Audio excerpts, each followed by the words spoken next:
Hello friends, Yamini ज्योतिष में आपका स्वागत है। तो दोस्तों, आज मैं गुलिक के ऊपर सेकंड पार्ट बनाने जा रहा हूं और इसमें कुछ कैलकुलेशन पार्ट भी रहेगा जो कि बहुत इम्पॉर्टेंट है। और मेरी रिक्वेस्ट है सबसे कि उसको बहुत ध्यान से समझें और अगर कोई कन्फ्यूज़न होती है तो आप मुझे कमेंट बॉक्स में या मेरी ईमेल आईडी पर मैसेज जो है वो सेंड कर सकते हैं। दोस्तों, 2-3 दिनों से मैंने किसी भी कमेंट का कोई रिप्लाई नहीं किया है। बहुत व्यस्त था मैं अपने काम में, इसलिए मैं सबसे बहुत क्षमा भी मांगना चाहता हूं। दोस्तों, वीडियो शुरू करने से पहले मैं बहुत बहुत धन्यवाद करना चाहता हूं उन सब लोगों का जो लोग भी मेरा चैनल सब्सक्राइब कर रहे हैं और फेसबुक के माध्यम से भी जो लोग मेरे साथ जुड़ रहे हैं, उन सब का भी बहुत बहुत धन्यवाद। तो आइए वीडियो शुरू करते हैं। देखिए, नवांश कुंडली जो होती है उसमें आपको देखना है चंद्रमा कहाँ प्लेस्ड है। ये एक तरह से एक टिप है जो मैं आपको आज बताने जा रहा हूँ, बहुत इम्पॉर्टेंट है। दोस्तों, मान लीजिए किसी की भी कुंडली है, चंद्रमा नवांश में 5 नंबर साइन में प्लेस्ड हैं। तो ये जो 5 नंबर साइन होता है दोस्तों, ये आपकी बॉडी को रिप्रेजेंट करता है, जिसको देहा कहा जाता है। तो जब भी इस साइन पर बहुत ज़्यादा मेलेफिक प्रभाव होगा, चाहे वो लगन कुंडली में हो चाहे वो नवांश कुंडली में हो, व्यक्ति को रोग और कष्ट ज़्यादा देखे गए हैं। दोस्तों, तो नवांश राशि में चंद्रमा जिस राशि में होता है वो राशि बहुत इम्पॉर्टेंट होती है। दोस्तों, जब भी वहाँ से कोई ख़राब ट्रांजिट करेगा तो आप सदैव नोट करिए, उस समय आपके जीवन में कुछ ना कुछ प्रॉब्लम या कष्ट अवश्य देखा जाता है। तो ये एक छोटी सी टिप थी जो मैंने आज यहाँ पे बता दी है। गुलिक के बारे में कुछ नोट्स मैंने और बनाए हैं जो मैं आपके साथ यहाँ शेयर करूँगा, फिर थोड़ी सी कैलकुलेशन बताऊँगा। देखिए, कल मैंने आपको बताया था गुलिक लगन में तो बहुत ख़राब रिज़ल्ट देते ही हैं। इसी तरह से अगर गुलिक किसी की भी कुंडली में लगन में प्लेस्ड है, 5th हाउस में प्लेस्ड हैं, 9th हाउस में प्लेस्ड हैं, तो वो क्या करते हैं, लग्नेश को मारक बना देते हैं। दोस्तों, और अगर ये पोजीशन आपकी किसी की भी कुंडली में है और लग्नेश की दशा आरंभ हो जाती है तो लग्नेश स्वयं मार्केश बन जाता है। ये गुलिक का बहुत एक प्रिंसिपल है जो आपको फॉलो करना पड़ेगा। दोस्तों, तो ये आपको याद रखना है। और कोई भी प्लैनेट जो गुलिक के साथ विराजमान होता है, लगन कुंडली की बात पहले मैं कर रहा हूँ, राशि कुंडली की बात कर रहा हूँ, भाव कुंडली की नहीं। तो कोई भी प्लैनेट जब गुलिक के साथ लगन कुंडली में प्लेस्ड है और उस प्लैनेट की दशा आरंभ हो जाती है दोस्तों, तो भी आपको कष्ट हो सकता है। और इन दोनों की युति में अगर शनिदेव दृष्टि डाल रहे हो लगन कुंडली में तो बहुत ही भयंकर रूप देखने को मिलते हैं, बहुत ही भयंकर रिजल्ट्स मिलते हैं। और अगर यही युति नवांश में बन जाए, नवांश कुंडली में गुलिक के साथ शनिदेव विराजमान हो जाएं दोस्तों, तो भी जब शनिदेव की दशा आरंभ होगी या जिस राशि में इन दोनों की युति होगी, उसके जो लॉर्ड होंगे उनकी जब महादशा चलेगी तो बहुत कष्ट जो है भोगना पड़ सकता है आपको। ये आपको सदैव कुछ प्रिंसिपल्स हैं जो याद रखने हैं और इसको आपको D30 और D12 में भी लगाना है। दोस्तों, देखिए, D12 भी कहीं ना कहीं डिज़ीज़, बीमारियों और प्रॉब्लम्स को देखा जाता है। इसके ऊपर मैं और आने वाले समय में वीडियोस बनाऊंगा। खाली D12 आपके पेरेंट्स या इन सब चीज़ों के लिए नहीं है, तो ये भी आप नोट कर सकते हैं। शनिदेव का मैंने आपको बता दिया है। दोस्तों, इसी तरह से D12 में अगर गुलिक सूर्य देव के साथ विराजमान हो जाए तो आप मान के चलिए, अगर सूर्य देव की आपको दशा आ जाती है तो उस पीरियड में आपको कष्ट हो सकता है, आपके पिता को कष्ट हो सकता है। और D30 में अगर गुलिक चंद्रदेव के साथ विराजमान हो जाते हैं और चंद्रदेव की महादशा आ जाती है तो इस पीरियड में आपकी माता को कष्ट हो सकता है या आपको किसी तरह से मानसिक रूप से बहुत कष्ट और पीड़ा उस पीरियड में भोगनी पड़ सकती है। दोस्तों, तो ये कुछ नियम हैं जो आपको याद रखने हैं।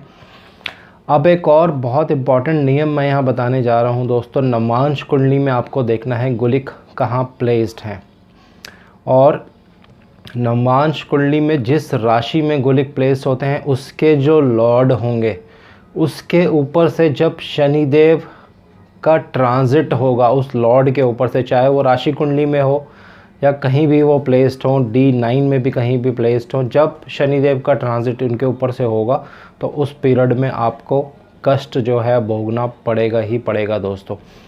अब D12 की बात करता हूँ। जहाँ पे भी D12 में गुलिक प्लेस्ड होंगे उस राशि के जो लॉर्ड होंगे वो आपको D12 में ही देखने हैं जहाँ भी प्लेस्ड होंगे, और सूर्य का ट्रांजिट जब उसके ऊपर से होगा तो उस मंथ में कुछ पर्टिकुलर पीरियड होता है उस मंथ का, उसमें आपको कष्ट हो सकता है। सेम D30 में भी आपको देखना है गुलिक जिस राशि में प्लेस्ड होंगे उस राशि के लॉर्ड के ऊपर से जब चंद्रमा ट्रांजिट करेंगे तो कष्ट देखा जाता है। इसके साथ साथ आपको दशा अंतरदशा और दूसरे ट्रांजिट भी लगा लेने हैं साथ में दोस्तों। तो ये कुछ फैक्ट्स हैं जो मैंने आपको यहाँ बता दिए हैं। और अब एक और इम्पॉर्टेंट पॉइंट मैं बताने जा रहा हूँ। अपने लगन चार्ट में आप देखिए 8th हाउस में कौन सी राशि है। मान लीजिए एक एग्ज़ाम्पल मैं देता हूँ, आपकी लगन कुंडली में 8th हाउस में 5 नंबर राशि है दोस्तों। ये 5 नंबर राशि जो है आपको D12 में देखनी है कि D12 में ये राशि किस हाउस में या कहाँ पे पड़ रही है।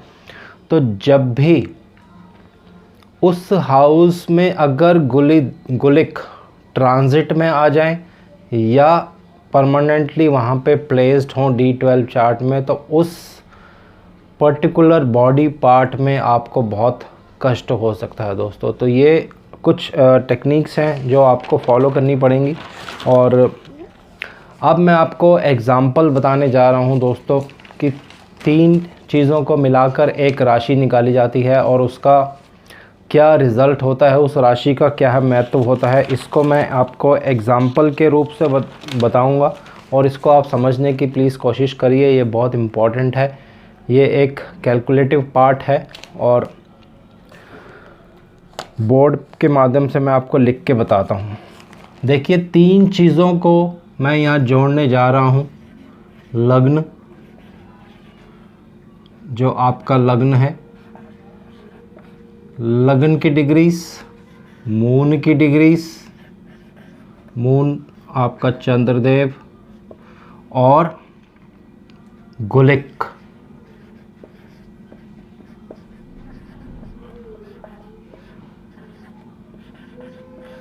गुलिक, इन सब की डिग्रीज, इन तीनों की डिग्रीज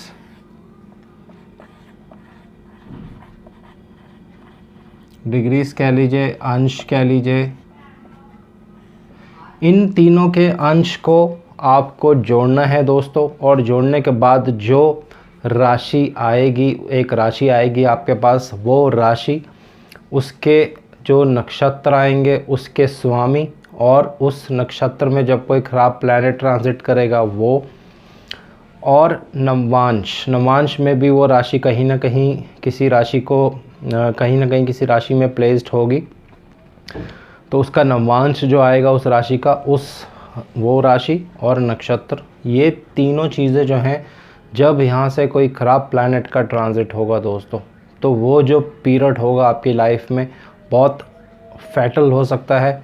कोई बड़ी दुर्घटना हो सकती है उस पीरियड में अगर दशा अंतर दशा ख़राब होगी, और अगर बाकी प्लैनेट्स, मेलेफिक प्लैनेट्स उस पर एस्पेक्ट कर रहे होंगे, सपोर्ट कर रहे होंगे। तो ये कैसे निकालना है आपको मैं बता देता हूँ। देखिए, इसको लिखने की विधि थोड़ी सी डिफरेंट है। मान लेते हैं ये मैं लिख रहा हूँ यहाँ पे। अब इसको आपको पढ़ना कैसे है दोस्तों। 9 नंबर का मतलब है राशि,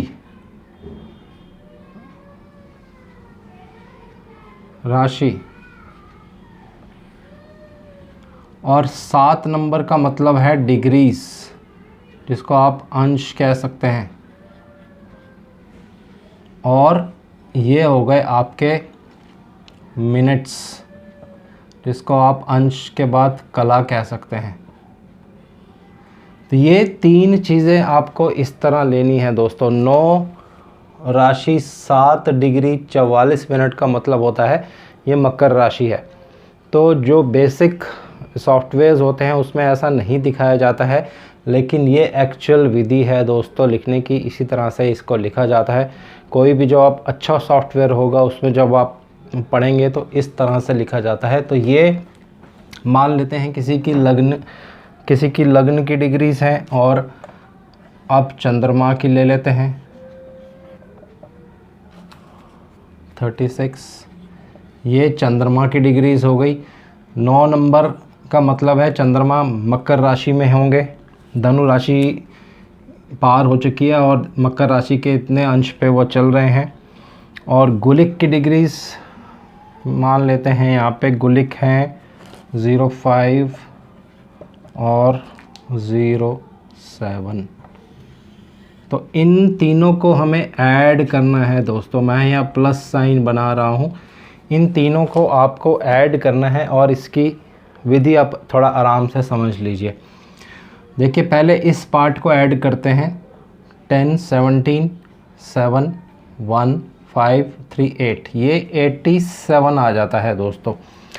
अब मिनट्स हमें क्या करने हैं, यहाँ पे 60 से ज़्यादा नहीं हो सकते हैं, तो यहाँ पे आपको 60 माइनस करना पड़ेगा इसमें से, तो ये 27 बच जाएंगे।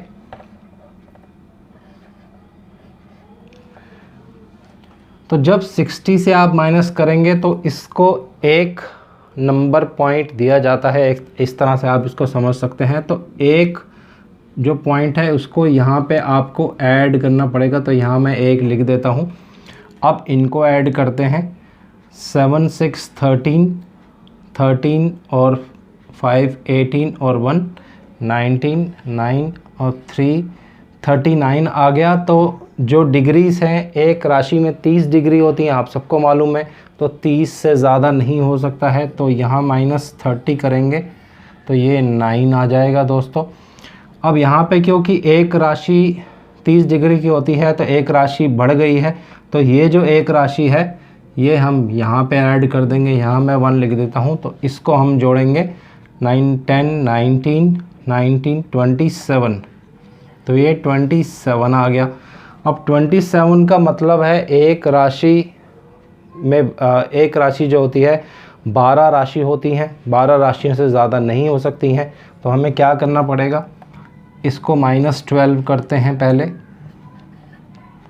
तो ये 15 आ गई। तो 15 भी अभी 12 से ज़्यादा है, हमें 12 तक आना है या 12 से कम आना है। तो ये 3 9 27 आ गई दोस्तों। तो ये जो है 3 9 27 का मतलब है कर्क राशि, कैंसर साइन आ गया। इन तीनों को जब हमने जोड़ा, लगन की डिग्रीज, चंद्रमा की डिग्रीज और गुलिक की डिग्रीज, इन सबको जब मैंने ऐड किया तो मेरे पास फाइनल जो फिगर आ गई कैंसर साइन आता है, कर्क राशि। तो इस कर्क राशि में जब भी कोई मेलेफिक प्लैनेट ट्रांजिट करेगा, आपकी दशा अंतरदशा खराब होगी उस पीरियड में। और अगर गुलिक भी ट्रांजिट में यहाँ पे इस कर्क राशि के ऊपर से ट्रांजिट करेंगे तो उस पीरियड में आपको कष्ट होगा दोस्तों। ये आप नोट कर सकते हैं। अब इस राशि का आप नक्षत्र भी निकाल सकते हैं। आई थिंक इसका पुष्य नक्षत्र होगा और नवांश में शायद 6 नंबर आएगा।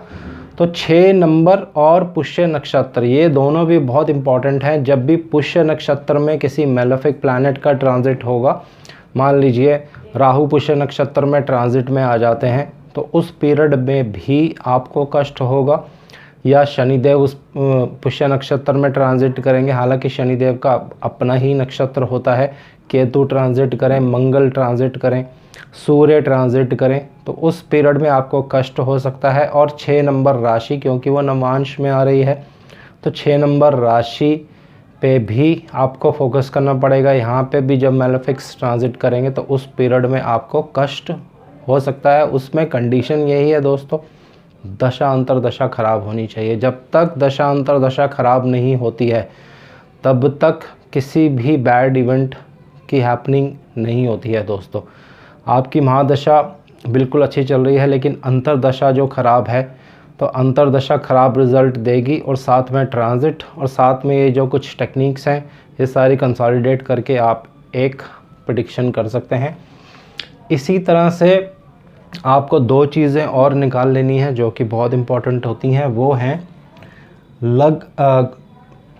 चंद्रमा और गुलिक की डिग्रीज जोड़ लीजिए दोस्तों। आप चंद्रमा और गुलिक की डिग्रीज जब आप जोड़ेंगे तो आपके पास एक राशि आ जाएगी।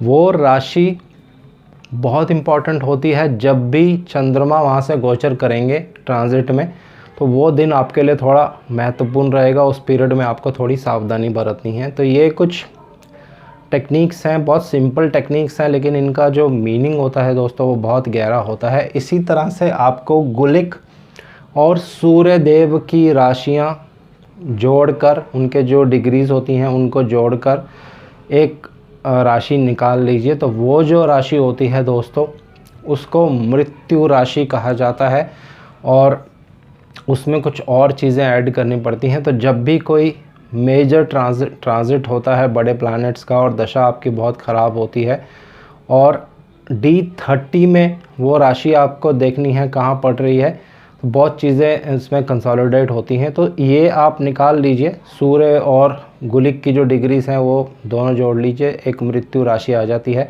तो इसको नेक्स्ट चैप्टर में मैं कंटिन्यू करूँगा, एक और इस पर वीडियो बनाऊँगा जिसमें मैं केस स्टडी लूँगा, पूरी डिग्रीज आपको उसमें जोड़ेंगे और कुछ ट्रांजिट लगा के आपको मैं बताऊंगा कि इस पर्टिकुलर पीरियड में क्यों ऐसा इंसिडेंट हो गया, या गुलिक जब कहाँ से ट्रांजिट किया तो किस तरह का रिज़ल्ट आया।